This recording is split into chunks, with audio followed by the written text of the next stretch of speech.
Welcome back to Earning with Bits, everyone. Today we'll be doing a quick tutorial on how to leverage trade on CWallet. Get started by signing up with your Gmail account. On your screen, you should see your balance on the mid-right. Below your balance is the leverage amount and the buy and sell buttons. To long a stock, select buy. To short, select sell. As you can see here at the bottom, I have a few open positions. Your CWallet dashboard is at the top. Select Futures, then select 1000x leverage, and it should bring you to a screen like this. Leverage trading is just borrowing money from the exchange to trade. You can select to long or short a stock or cryptocurrency with borrowed money.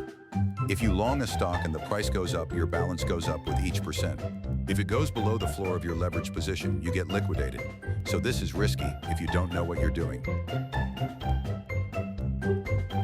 Right now I'm doing a test buy, so you can see how I take a position. Just go to your leverage meter and put it to maybe 50x to try it out. I'm going with 80x for now. Once your order is placed, it will show up at the bottom. You can leverage trade as little as 5 cents, so you can earn money from the faucets and use it to fund your account. As you can see, my new positions have showed up at the bottom. 1000x leverage is crazy, but when you can turn 10 cents into $100 is worth the risk. I do surveys and claim from the faucets to get money to fund my account for free.